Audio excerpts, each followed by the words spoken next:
UP PCS 2026 6 दिसंबर को scheduled है। 7.5 महीने आपके पास बचे हुए हैं और ये 7.5 महीने एक्चुअली सफिशिएंट हैं आपके एग्जाम को क्लियर करवाने के लिए।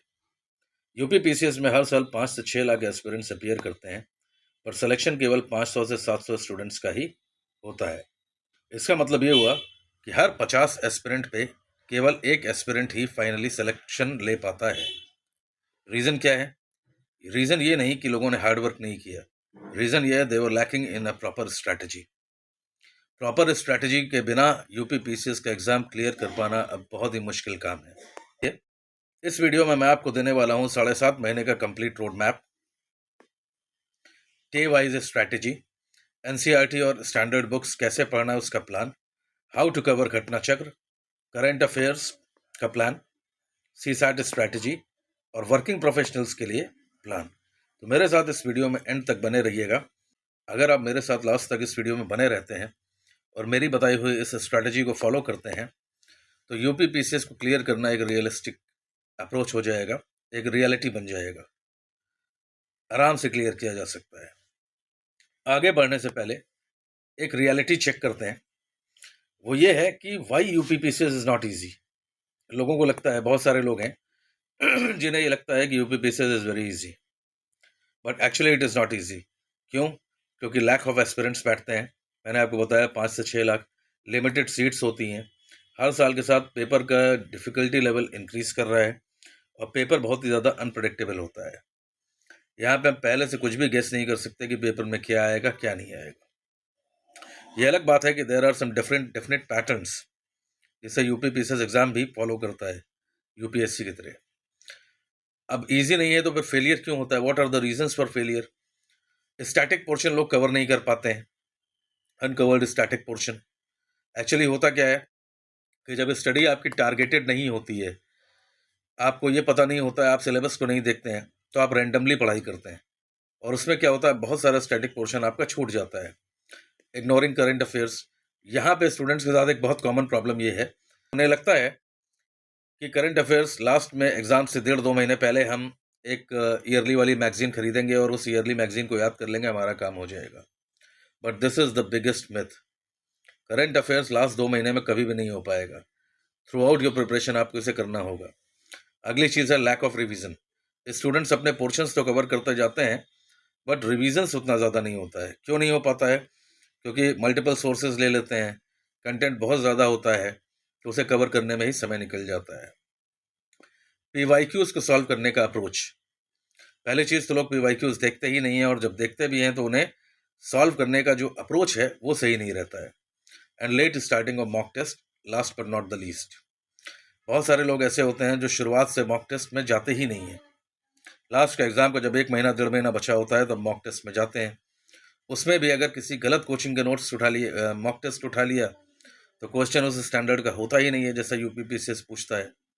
तो this becomes a very definite reason for failure. ठीक है, अब आगे बढ़ने से पहले हम यूपी पीसीएस एग्जाम के स्ट्रक्चर को समझ लेते हैं एक बार। ये 3 स्टेज एग्जाम है जहाँ सबसे पहले होता है आपका प्रीलिम्स, उसके बाद होता है आपका मेंस, और जब प्रीलिम्स और मेंस आप क्लियर कर लेते हैं तब आता है आपका इंटरव्यू। प्रीलिम्स का अगर हम पैटर्न देखें तो यहाँ 2 पेपर्स होते हैं, सीसैट और जीएस। इसको पेपर 1 बोला जाता है और सीसैट को पेपर 2 बोला जाता है। बट एक्चुअली सबसे पहले कॉपीज सीसैट की ही चेक होती हैं। सीसैट क्वालिफाइंग नेचर का टेस्ट है। इसमें 100 क्वेश्चंस आते हैं और 100 में से 33 आपको करने होते हैं। और अगर आप इस पेपर को क्वालिफाई नहीं कर पाए तो जीएस की आपकी कॉपी चेक ही नहीं होती है। तो दिस बिकम्स वेरी इंपॉर्टेंट। अब सीसैट में आती क्या क्या चीज़ें हैं? इसमें आता है maths, reasoning, English, Hindi, comprehension और कम्युनिकेशन के क्वेश्चंस आते हैं। बहुत डिफिकल्ट नहीं होता है, बट प्रैक्टिस की डिमांड करता है। अगर आपकी इसमें प्रैक्टिस नहीं है तो फिर इसे सॉल्व कर पाना बहुत ही मुश्किल काम होता है। सीसैट को कैसे क्लियर करना है, अगर इसके लिए आपको एक सेपरेट स्ट्रैटेजी चाहिए तो आप मुझे बताइएगा। मैं नेक्स्ट वीडियो में, आप कमेंट में मुझे बताइएगा, मैं नेक्स्ट वीडियो में सीसैट की स्ट्रैटेजी लेके आऊँगा आपके लिए। अब यहाँ पे प्रॉब्लम क्या होती है सीसैट में कि मैक्सिमम स्टूडेंट्स ऐसे हैं जिनका बैकग्राउंड मैथमेटिक्स नहीं होता है, तो उसकी वजह से उन्हें मैथ्स और रीजनिंग में दिक्कत होती है। तो ऐसा है कि मैथ्स और रीजनिंग नहीं आती तो सी सेट क्लियर ही नहीं होगा? एकदम नहीं। सी सेट क्लियर हो सकता है बिना मैथ्स और रीजनिंग के भी, but you need to have a proper strategy. ठीक है, तो आप मुझे कमेंट करना, मैं बताता हूँ। अगर मान लेते हैं अगर आपने सी सेट क्वालिफाई कर लिया, तब आपको GS1 के पेपर का एवेल्युएशन होगा। अब GS1 में आपकी क्या क्या चीज़ें आती हैं उसे भी देख लेते हैं। इसमें टोटली 6 सब्जेक्ट्स आते हैं: history, geography, polity, economy, environment ecology और जनरल साइंस। इन 6 सब्जेक्ट्स के साथ, ये जो 6 सब्जेक्ट्स मैंने बताए, इनके साथ जो सबसे इंपॉर्टेंट चीज़ है वो है करंट अफेयर्स। ये करंट अफेयर्स अगर आप शुरुआत से करते हैं, कायदे से करते हैं, तो इस पेपर को क्लियर करना बहुत आसान होता है। क्योंकि देखिए, टोटल क्वेश्चंस जो GS1 में आते हैं, जो आपकी मेरिट बनाता है, वो होते हैं 200 क्वेश्चंस।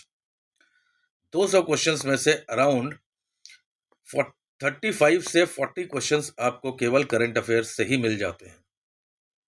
ठीक है, और यहाँ पे एक चीज़ और ध्यान रखिएगा कि यूपी PCS में क्वेश्चंस बहुत ज़्यादा रिपीट भी होते हैं, बट वो मैं आगे आपको बताऊंगा इस वीडियो में कि इन सारी चीज़ों को कैसे हैंडल करना है।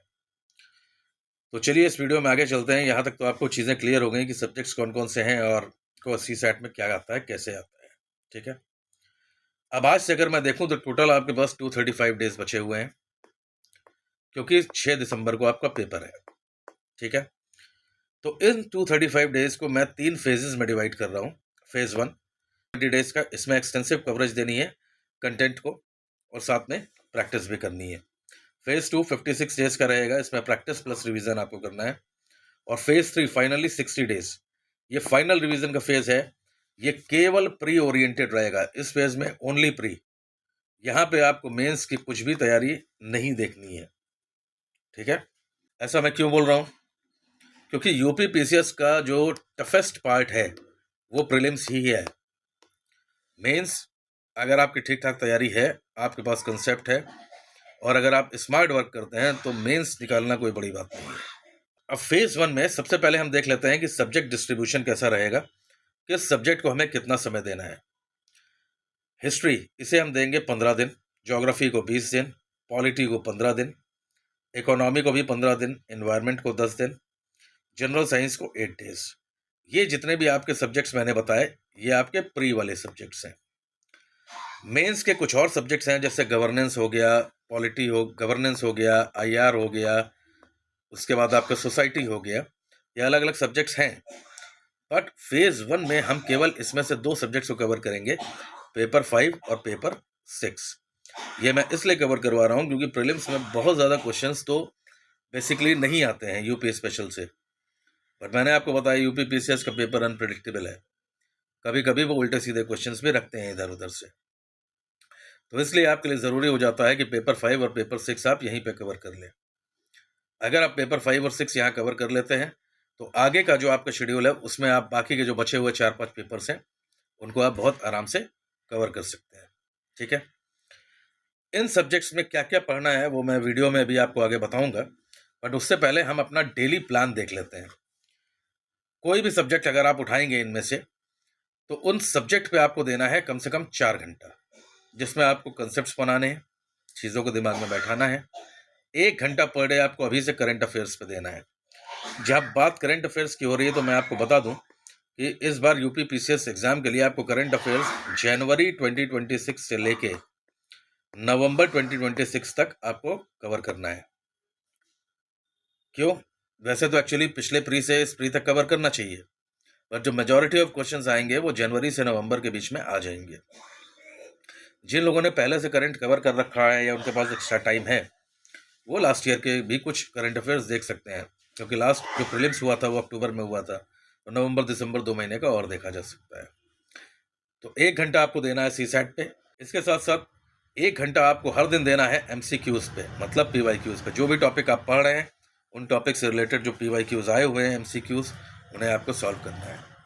और पर डे 30 मिनट्स आपको निकालना है उसी टॉपिक पे आंसर राइटिंग के लिए। ये बहुत ज़रूरी है, क्योंकि देखिए मैक्सिमम स्टूडेंट्स गलती क्या करते हैं, जब प्रीलिम्स का रिजल्ट आ जाता है उसके बाद वो आंसर राइटिंग स्टार्ट करते हैं तो हो नहीं पाता है। अगर आप आंसर राइटिंग प्रैक्टिस अभी से स्टार्ट कर देंगे, तो जब तक आप सेकंड फेज में पहुंचेंगे या बाकी लोग आंसर राइटिंग स्टार्ट करने की सोचेंगे तब तक आप इसमें काफ़ी कंफर्टेबल हो चुके होंगे। तो ये जो मैंने आपको शेड्यूल दिया, ये टोटल 99 डेज़ का शेड्यूल है। इस 99 डेज़ में आप थोड़ा सा ऑल्ट्रेशन भी कर सकते हैं। अब जैसे मैंने हिस्ट्री को 15 दिन दिया है, हो सकता है आपको हिस्ट्री में समय लगे, तो आप उसमें 20 कर लीजिए, ज्योग्राफी को 15 कर लीजिए। On an average total 99 days में आपको ये सारी चीज़ें कवर करनी है। फेज़ 1 में 99 डेज़ कवर करने के बाद भी आपके पास 21 दिन बचेंगे, जो कि आपके रिगरस रिविजन्स के लिए होंगे। ठीक है, अब चलिए हम देख लेते हैं कि इन सब्जेक्ट्स में हमें पढ़ना क्या क्या है, फोकस कहाँ पे करना है। अगर हम पॉलिटी की बात करें, सबसे पहले देखिए पॉलिटी क्या है, ये हाई ROI सब्जेक्ट है। इसका ROI जो है वो बहुत ज़्यादा है। इसमें लगभग 15 से 20 क्वेश्चन हर साल आते हैं। क्वेश्चंस आसान होते हैं और फिक्स पैटर्न पे होते हैं, तो इसे सॉल्व कर पाना बहुत आसान होता है। इसमें आपको ज़्यादा कुछ नहीं करना है। NCERT 9 to 12 देख लीजिए। अगर आप पॉलिटी में पहले से कंफर्टेबल हैं तो सिर्फ 11th क्लास की NCERT पढ़ने से भी आपका काम चल जाएगा, और उसके बाद सीधे आप जाएंगे लक्ष्मीकांत पर। जैसे ही आप लक्ष्मीकांत कंप्लीट करते हैं, NCERT कंप्लीट करते हैं, यहाँ पे मैं एक चीज़ आपको बताना चाहूँगा कि इन दोनों किताबों को कंप्लीट होने के लिए वेट मत करिएगा। यहाँ पे आपको चलना है topic by topic, topic wise आपको चीज़ें चलानी है। जैसे ही आपका एक टॉपिक कंप्लीट हुआ, तुरंत आपको जाना है कहाँ, घटना चक्र पे, और वहाँ से उसी टॉपिक पे जो भी क्वेश्चंस यूपी ने या बाकी एग्जाम से पूछे हैं उनको आपको एज इट इज़ याद करते हुए या समझते हुए चलना है, सॉल्व कर लेना है। ठीक है, ये काम आपको करना है 15 दिन में। नेक्स्ट जो हाई ROI टॉपिक है वो है हिस्ट्री। यहाँ भी आपका 20 से 24 क्वेश्चन हर साल आपको मिलता है। यह अलग बात है कि सबसे ज़्यादा क्वेश्चंस जो आपको मिलेंगे वो मॉडर्न से मिलेंगे, तो आपको सबसे ज़्यादा टाइम भी कहाँ देना है, मॉडर्न हिस्ट्री पे देना है। जब आप मॉडर्न कर लेंगे, मॉडर्न के तुरंत बाद आप जाएंगे एंशियंट पे। एंशियंट में कुछ गिने चुने टॉपिक्स हैं, जैसे Buddhism, Jainism, Shaivism, Indus valley civilisation, ये सारी चीज़ें कुछ 4-5 फिक्स टॉपिक्स हैं जहाँ से हर साल क्वेश्चंस बनते हैं। आपको सिर्फ उतना ही करना है। अब इसके बाद अगर आपके पास समय बचता है तो मेडिवल देखिए, और अगर नहीं बचता है तो मेडिवल पे भी कुछ सेलेक्टिव टॉपिक्स ही आपको देखने होंगे जहाँ से क्वेश्चंस बनते हैं। अब इसमें आपको पढ़ना क्या है, NCERT 6 to 12 तक अगर पढ़ना है मोर देन इनफ है। साथ में आप स्पेक्ट्रम उठा लीजिएगा। वैसे लोग बिपिन चंद्रा भी पढ़ते हैं, बट बिपिन चंद्रा जो है that is basically a novel, India's struggle for independence. तो उसमें होता क्या है कि जो लोग IAS को compete करते हैं उनके लिए तो वो इम्पोर्टेंट हो जाती है। PCS में आपको स्टोरी पता चलेगी उससे, पर क्योंकि PCS फैक्ट्स भी पूछता है तो इसलिए आपके लिए स्पेक्ट्रम ज़्यादा बेहतर है। और इसमें भी आपको करना वही है, टॉपिक बाय टॉपिक। जैसे ही आपने हिस्ट्री का एक टॉपिक जैसे मॉडर्न में ख़त्म किया, तो मॉडर्न में ख़त्म करने के बाद सीधे आपको जाना है कहाँ, घटना चक्र पे। उस पर्टिकुलर टॉपिक पे आपको, फॉर एग्जाम्पल मैं आपको बताता हूँ, जैसे आपने पढ़ा रिवोल्ट ऑफ 1857, 1857 की क्रांति पढ़ने के बाद आप तुरंत जाएंगे कहाँ पे, घटना चक्र पे। उसमें देखेंगे 1857 के रिवोल्ट पे क्या क्या क्वेश्चंस बने हैं, उनको आप फटाफट सॉल्व करेंगे। ठीक है, और उसके बाद लास्ट 30 मिनट्स में जो आंसर राइटिंग चलनी है वो चलेगी। पेपर 1 का PYQs खोलिए, वहाँ देखिए हिस्ट्री में मॉडर्न पे क्या क्या क्वेश्चंस बने हैं 1857 से, उसको सॉल्व करिए, आगे बढ़िए। ठीक है, अब इसके साथ साथ मॉडर्न आपको स्टार्ट कहाँ से कहाँ तक करनी है ये भी समझ लीजिए, क्योंकि ये सबसे इंपॉर्टेंट पार्ट है। तो मॉडर्न हिस्ट्री जो है आपको वो स्टार्ट करनी है 1707 में, जहाँ पे औरंगजेब की डेथ हुई, और वहाँ से लेके आपको जाना है 1947 तक, जब इंडिया आज़ाद हुआ। ये टेन्योर आपको करना है। ठीक है, अब यहाँ मैं एक चीज़ और आपको बता दूँ कि जैसे आप लोग आंसर राइटिंग करते हैं तो दिमाग में कन्फ्यूज़न आता है कि आंसर्स मैं लिख तो रहा हूँ मगर चेक कहाँ करवाऊँगा। तो इसके लिए हमारा एक मेंटरशिप प्रोग्राम स्टार्ट हो रहा है, इनफैक्ट हो ही गया है, या आंसर राइटिंग प्रोग्राम भी आप समझ सकते हैं उसे। तो आप में से जो भी लोग इंटरेस्टेड हों, आप मुझे कमेंट कर सकते हैं, या मैं अपने टेलीग्राम चैनल का लिंक इस पर डाल दूंगा। आप उस पर जुड़ जाइएगा और मुझे कमेंट कर दीजिएगा, you want to join answer writing program. Details मैं आपको टेलीग्राम चैनल पे प्रोवाइड करवा दूंगा। आपका काम सिर्फ इतना है कि आप टेलीग्राम चैनल ज्वाइन कर लीजिए और एक कमेंट कर दीजिए आंसर राइटिंग प्रोग्राम ज्वाइन करना है। बट मुझे ऐसा लगता है कि लोग अभी तो करेंगे कि नहीं, I don't know, but actually strategy तो यही कहती है कि आपको आंसर राइटिंग से अभी से स्टार्ट करनी चाहिए। तीसरा जो हाई ROI सब्जेक्ट है वो है ज्योग्राफी। ज्योग्राफी और इन्वायरमेंट, देखिए ये दो ऐसे सब्जेक्ट्स हैं जो अलग अलग नहीं है।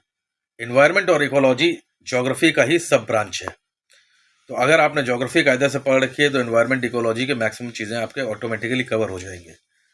और ज्योग्राफी प्लस एनवायरमेंट मिला के लगभग 30 क्वेश्चंस हर साल आपको प्रीलिम्स में मिलते हैं।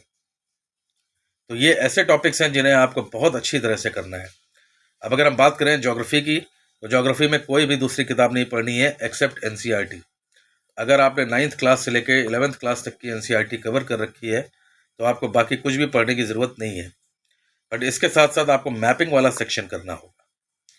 अब यहाँ पे देखिए स्ट्रैटेजी में थोड़ा सा चेंज आएगा। बाकी सारे सब्जेक्ट में मैंने कहा घटना चक्र सॉल्व करिए, बट ज्योग्राफी के केस में मैं बोलूँगा कि आप टॉपिक वाइज ही चलेंगे, एक एक टॉपिक खत्म करिए। बट उसके बाद आप देखिए परीक्षा वाणी को, बौद्धिक पब्लिकेशन की किताब आती है परीक्षा वाणी, उससे इंडियन ज्योग्राफी की अलग और वर्ल्ड ज्योग्राफी की अलग। उसमें आपको करना क्या है कि एनसीईआरटी से आपने जो भी कंसेप्ट बनाया है उसको फैक्ट्स के साथ सप्लीमेंट करना है। तो परीक्षा वाणी में बॉक्स बना बना के बहुत सारी चीज़ें दी हुई हैं, आपको सिर्फ उन बॉक्सेस के अंदर का जो डेटा है वो आपको याद करना है, क्योंकि हर साल आप देखेंगे क्वेश्चंस वहीं से डायरेक्टली बन जाते हैं। जहाँ तक बात मैपिंग की है तो परीक्षा वाणी में कंटिनेंट्स वाला क्वेश्चन, कंटिनेंट्स एंड ओशंस वाला देखिएगा चैप्टर, उसमें मैपिंग भी बहुत अच्छी तरह से समझाया हुआ है, आप उसे देख सकते हैं। बट इन सारी चीज़ों के साथ आपको एक काम करना है कि इंडिया और वर्ल्ड का एक बड़ा वाला मैप खरीदना है और जिस भी रूम में आप सोते हैं वहाँ सामने वाली दीवार पे उसे चिपका देना है। इसका फ़ायदा ये होगा कि बहुत सारी चीज़ें सिर्फ आपको देखते देखते ही याद हो जाएंगी, कोई स्पेशल एफर्ट डालना नहीं पड़ेगा। ठीक है, अब इसके बाद बात करते हैं इकोनॉमी पे। इकोनॉमी पे लगभग 15 से 16 क्वेश्चन आपको हर साल देखने मिलते हैं। अब इकोनॉमी में क्या है कि यहाँ पे हमें एक चीज़ ध्यान रखनी है कि हमें कोर इकोनॉमी में घुसना ही नहीं है, क्योंकि ये यूपीपीसीएस का एग्ज़ाम है, यूपीएससी का नहीं। यहाँ पे आपने किसी भी कोचिंग के अगर बेसिक नोट्स ले रखे हैं तो बेसिक नोट्स पढ़िए और करंट अफेयर्स पे कमांड बना के रखिए, क्योंकि इकोनॉमी में यूपीपीसीएस जो भी चीज़ें पूछता है वो बेसिकली करंट अफेयर्स बेस्ड ही होते हैं। तो अगर आपके करंट अफेयर्स पर पकड़ है तो इकोनॉमी सॉल्व करना कोई बड़ी बात नहीं है। और वैसे भी क्या है, यूपीपीसीएस इकोनॉमी में बेसिकली सस्टेनेबल डेवलपमेंट वाले पार्ट पे बात करता है, जहाँ वो गवर्नमेंट स्कीम्स के बारे में आपसे पूछेगा, कोई आरबीआई की पॉलिसी आ गई उस पर बात कर लेगा, या कोई डेटा आया या किसी कमीशन की रिपोर्ट आई या कुछ भी ऐसे फैक्ट्स जो आ रहे हैं उसके ऊपर ही इसमें बात होगा। बट ये बात अलग है कि इसके साथ साथ आपको यूपी का और सेंट्रल का बजट और इकोनॉमिक सर्वे, ये दो चीज़ें आपको तैयार करनी होंगी इकॉनमी वाले सेक्शन में। ठीक है, ज्योग्राफी तो मैंने आपको बता दिया, इकॉनमी भी मैंने बता दिया। एनवायरनमेंट और इकोलॉजी के लिए जैसे मैंने बताया कि ज्योग्राफी का ही हिस्सा है तो अलग से कुछ नहीं पढ़ना है, बट एनसीईआरटी में जो ज्योग्राफी वाली एनसीईआरटी है वो उससे काम हो जाएगा। साथ में बस साइंस की एनसीईआरटी थोड़ा सा देख लीजिएगा, स्पेशली जो बायोलॉजी की क्लास 12th की एनसीईआरटी है उसमें से 3 सेलेक्टिव टॉपिक्स आप देख लीजिएगा, चैप्टर्स इनफैक्ट, एक बायोडाइवर्सिटी पे, दूसरा इकोलॉजी पे, तीसरा इन्वायरमेंट पे। आपकी पकड़ अच्छी बन जाएगी। और इसके साथ साथ अगर आपको समय मिले और आप ज़्यादा नंबर स्कोर करना चाहते हैं, क्योंकि क्वेश्चंस इन्वायरमेंट से बहुत ज़्यादा आते हैं, तो आप शंकर आईएएस की किताब आती है उसको ज़रूर देख लीजिएगा। It is a very good book और ये 100% आपकी जो भी नीड्स हैं इस एग्ज़ाम की उसको केटर करेगा। बट प्रॉब्लम ये है कि शंकर आईएएस की जो बुक है वो हिंदी मीडियम में अवेलेबल नहीं है, it is available only in the English medium. तो इसलिए आपको थोड़ा सा, जो इंग्लिश मीडियम वाले हैं वो परीक्षा शंकर आईएएस देख सकते हैं, हिंदी मीडियम वाले एनसीईआरटी से अपना काम चला लें। घटना चक्र यहाँ पे इंपॉर्टेंट रहेगी इन्वायरमेंट एंड इकोलॉजी में। ज्योग्राफी में मैंने बताया परीक्षा वाणी, या तो आप इन्वायरमेंट इकोलॉजी के लिए भी परीक्षा वाणी ही फॉलो कर लीजिए और नहीं तो फिर घटना चक्र। बट जो भी है इसको आपको याद करना होगा। ज्योग्राफी और इन्वायरमेंट में परीक्षा वाणी ज़्यादा बेहतर है, क्योंकि वहाँ पे बहुत सारे फैक्ट्स और डेटा दिया हुआ है जो एग्जाम में डायरेक्टली पूछ लिया जाता है। इसके साथ साथ जो नेक्स्ट इंपॉर्टेंट टॉपिक है या सब्जेक्ट है वो है जनरल साइंस। जनरल साइंस में आप देखेंगे कि लगभग 20 से 25 क्वेश्चन हर बार आपको मिलते हैं, इसमें बेसिकली 3 चीज़ें पूछी जाती हैं, फिजिक्स, केमिस्ट्री और बायो। बट यूपीपीसीएस के लिए जो सबसे इम्पोर्टेंट पार्ट है वो है बायो। बायो में आपको पूरा एकदम घोल के पी जाना है चीज़ों को। फिजिक्स जो है उसमें केवल गिने चुने 4-5 टॉपिक ही आपसे पूछे जाते हैं, जैसे लाइट हो गया, साउंड हो गया, हीट हो गया, टोटल इंटरनल रिफ्लेक्शन हो गया, है ना, ये कुछ बेसिक चीज़ें हैं। न्यूक्लियर रिएक्टर्स हो गया जो फिजिक्स में आपसे पूछेंगे। केमिस्ट्री में एकदम ना के बराबर ही चीज़ें आती हैं, बट हाँ अगर केमिस्ट्री में कोई नोबेल प्राइज़ या ऐसा कुछ हो गया तो वो आपसे करंट बेस्ड चीज़ें पूछ ली जाएंगी। तो जनरल साइंस में आपको एनसीईआरटी पकड़नी है, केवल 6 to 10th, 11th और 12th पढ़ने की ज़रूरत नहीं है। फिर से मैं यहाँ आपको रिमाइंड करवा रहा हूँ, इन सारी चीज़ों में घटना चक्र एकदम मैंडेटरी है। You have to follow it as it is. कहने का मतलब ये टॉपिक बाय टॉपिक अप्रोच रखिएगा। सभी सब्जेक्ट्स में एक एक टॉपिक कंप्लीट करिए, तुरंत जाके पीवाईक्यूज देखिए प्रीलिम्स वाले घटना चक्र में। और जहाँ तक बात घटना चक्र की है, मैं आपको एक चीज़ बता दूँ कि यहाँ पे सॉल्व वॉल्व कुछ नहीं करना है, सीधे आंसर याद करना है। यूपी पीसीएस में जो क्वेश्चंस हैं वो डायरेक्टली या इनडायरेक्टली रिपीट होते हैं, तो जो भी चीज़ें हैं आप उसे एज इट इज़ याद कर लीजिए। क्वेश्चन देखिए, सीधे आंसर याद करिए, ऑप्शंस के फेर में पढ़ना नहीं है। आपने एक पैटर्न देखा होगा इधर बीच में रिसेंटली, इस साल का या लास्ट ईयर का जो यूपी पीसीएस का पेपर हुआ है, ये जो नए क्वेश्चंस फ्रेम कर रहे हैं, कर क्या रहे हैं? पुराने 2 या 3 क्वेश्चंस उठा रहे हैं, हर क्वेश्चन में से एक एक स्टेटमेंट ले रहे हैं और एक नया क्वेश्चन फ्रेम कर दे रहे हैं। तो अगर पुराने क्वेश्चन के आंसर्स आपको याद हैं तो नए क्वेश्चन को भी आप बहुत आराम से सॉल्व कर लेंगे। तो ये 99 डेज में आप इतनी चीज़ें कवर करेंगे। इसके बाद जो आपके पास 21 दिन बचेंगे फेज़ 1 में, उसमें ये जितने भी सब्जेक्ट्स आपने किए हैं इसका एक बार आपको रिवीजन करना होगा। थोड़ा सा टफ है, बट अगर आप चाहेंगे, स्ट्रांग विल पावर रहेगी तो इसे कंप्लीट कर लेंगे। और इसके साथ साथ घटना चक्र में जो भी पोर्शंस छूट गए हैं आपके, आप उसे कवर करेंगे इसी फेज़ 1 में। इनफ टाइम है, सफिशिएंट टाइम है, कायदे से करेंगे तो बहुत आराम से चीज़ों को लेकर चल सकते हैं और यूपी पीसीएस को क्लियर कर सकते हैं। अब इसके बाद हम आते हैं फेज़ 2 में। ये हमारा 56 डेज का फेज़ रहेगा, मतलब 13 अगस्त से लेकर 7 अक्टूबर तक। ये बेसिकली हमारा प्रैक्टिस और रिवीजन फेज़ है। यहाँ पे हमें जम के प्रैक्टिस करनी है और जो अभी तक पढ़ा है उसको जम के रिवीजन करना है। तो इसमें आपको करना क्या है?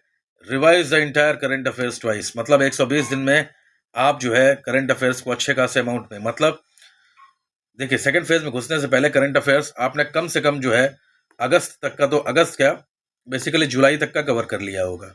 ठीक है, जुलाई, अब अगस्त में जब घुस रहे हैं तो यहाँ पे आप जितना भी जुलाई तक आपने किया है, मतलब जनवरी, फरवरी, मार्च, अप्रैल, मई, जून, जुलाई, 7 मंथ्स का करंट आपका यहाँ पे कवर हो चुका है।